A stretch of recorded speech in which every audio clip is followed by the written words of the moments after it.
ఓం శ్రీ సూర్యదేవాయ నమః. వైశాఖమాసం ఆదివారం. ఈరోజు ఈ కథ విన్నా వినిపించిన ఆయురారోగ్యాలు, అష్టైశ్వర్యాలు మరియు కోటి జన్మల పుణ్యఫలం కలుగుతుంది. మరి ఆ కథ ఏమిటో మనం ఈ వీడియోలో తెలుసుకుందాం. ముందుగా ఈ వీడియోని ఎక్కడా స్కిప్ చేయకుండా వినండి. అప్పుడే సూర్యనారాయణుని అనుగ్రహం సంపూర్ణంగా కలుగుతుంది.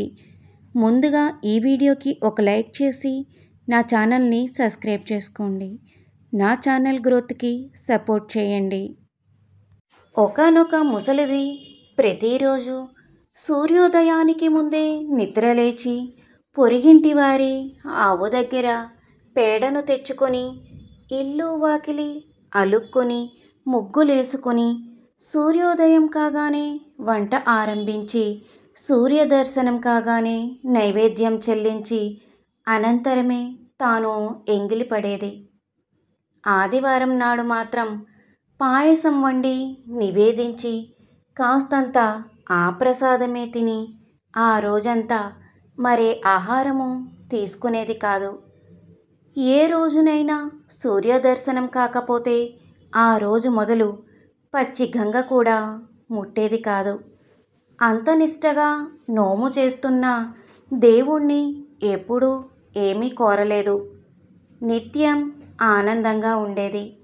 ఆమె ఇల్లు పూరి గుడిసె అయినా నోము మహిమ వల్ల కళాకాంతులతో వెలిగిపోతుండేది. అందరూ ఆమెని ఆదివారాల ముసలమ్మ అనేవారు. ఇలా ఉండగా ఆ ముసలిదాని ఆనందానికి, దాని గుడిసె కళకళలాడడానికి తన ఆవు పేడే కారణమనుకుంది పొరుగింటి ధనవంతురాలు. అనుకోవడమే తడువుగా ఇంటి ముందున్న తన ఆవును ఆ రోజు నుంచి ఇంటి వెనకాల కట్టేయమని పాలేరుకు చెప్పింది.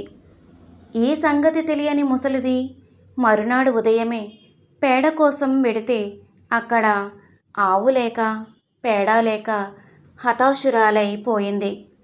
పేడ లేని కారణంగా ఇల్లు నలుక్కోలేదు, ముగ్గులు వేయలేదు, వంట చేయలేదు. దిగాలుగా ఉండిపోయింది. భగవంతుడామె కష్టాన్ని కనిపెట్టాడు. తన భక్తురాలు పొరుగింటి ఆవు పేడ కోసం బాధపడడం ఆయనకు నచ్చలేదు. ఆ రోజు చీకటి పడే వేళ ఆయనే ఒక ఆవును తోలుకొచ్చి ముసలిదాని ఇంటి గుమ్మంలో కట్టేసి వెళ్ళిపోయాడు. ఇది పొరిగింటావిడి కంటపడింది. వెంటనే ఆమె తన భర్తను పురమాయించి మర్నాడు ఉదయమే ఆ ఆవు పేడను ఇంటికి తెప్పించేసుకుంది. తీరా చూస్తే ఆ ఆవు పేడలో ఒక మాడ బంగారం ఉంది. అంతటితో ఆ ఆవును అపహరించేయాలనుకుంది పొరిగింటిది. ఆ రోజు ఇంటి ముందు ఆవు ఉంది కానీ దాని వెనకాల పేడ లేకపోవడంతో ముసలిది ఉసూరుమంటూ ఆ రోజు కూడా ఇల్లు అలక్కుండా, ముగ్గు పెట్టకుండా, వంట చెయ్యకుండా, ఎంగిలి పడకుండా ఉండిపోయింది. ఆ రాత్రి దేవుడు ఆమె కలలో కనిపించి వెంటనే నిద్రలేచి ఆవును తెచ్చి గుడిసెలో కట్టుకోమన్నాడు. ఆ ముసలిది అలాగే చేసింది. తెలతెలవారుతుండగా బంగారపు పేడ కోసం పరుగు పరుగున వచ్చిన పొరిగింటి వాళ్ళకి ఆవు కనపడలేదు. ఏమైందా అని ఎదురు చూడసాగారు. ఈలోగా ముసలిది ఇంట్లో ఆవు వేసిన పేడనెత్తి ఇల్లలికి ముగ్గు వేసి వంట చేసి సూర్యదర్శనం చేసుకొని పేడకి లోటు రాకుండా ఆవునిచ్చినందుకైనా నమస్కరించుకొని నైవేద్యం పెట్టి భోంచేసి ఇదివరకు కన్నా ఆనందంగా ఉంది. ఇది తెలిసిన పొరుగింటావిడ కటకటలాడిపోయింది. అసూయపరులకేముంటుంది? తమకు లేదనే బాధ కన్నా అవతలి వారికి ఉందనే ఏడుపెక్కువ కదా. ఆ దుగ్ధతోటే ఆమె ఆవు పేడలో బంగారం ఉంటుందని, అలాంటి పేడ వేసే ఆవు రాజు దగ్గరే ఉండాలని మెల్లగా రాజుకు కబురు పంపించింది. ఆవు బంగారం వేయడమేమిటో అర్థం కాక రాజుగారు తన సైన్యాన్ని పంపి ఆ ఆవును బలవంతంగా తెప్పించి పితూరి పంపిన పొరిగింటావిడిని రప్పించి, ఏది ఈ ఆవు చేత పేడ వేయించి అందులో బంగారాన్ని చూపించమన్నాడు. రాజుగారి మాటకు తిరుగుండదు కదా.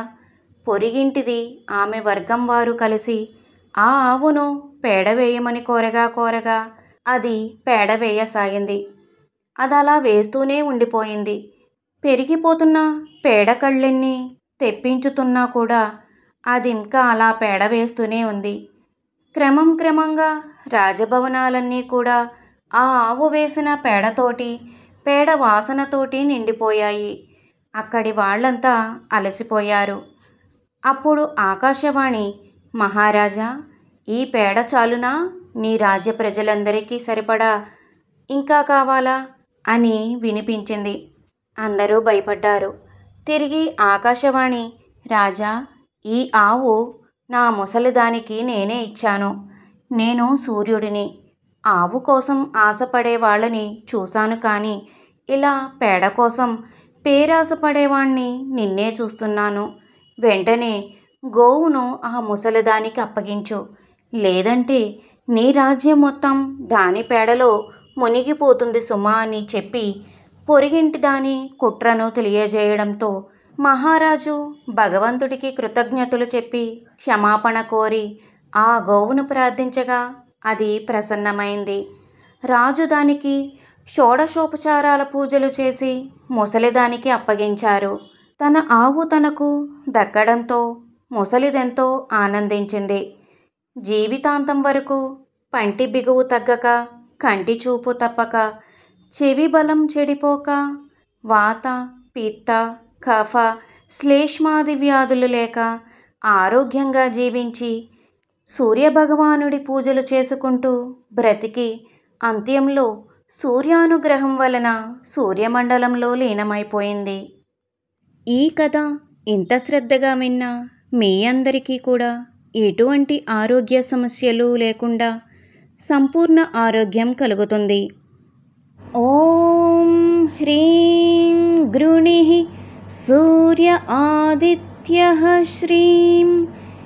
ఈ మంత్రాన్ని 40 రోజులు 108 సార్లు జపిస్తే మీకు ఆర్థిక సమస్యలు, ఈతి బాధలు, గ్రహ బాధలు తొలగిపోయి సుఖ సంతోషాలు, అష్టైశ్వర్యాలు చేకూరుతాయి.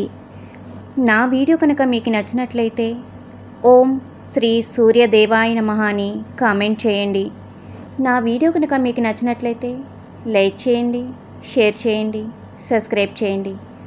నా ఛానల్ గ్రోత్కి సపోర్ట్ చేయండి. ఓం శ్రీ సూర్యదేవాయ నమః.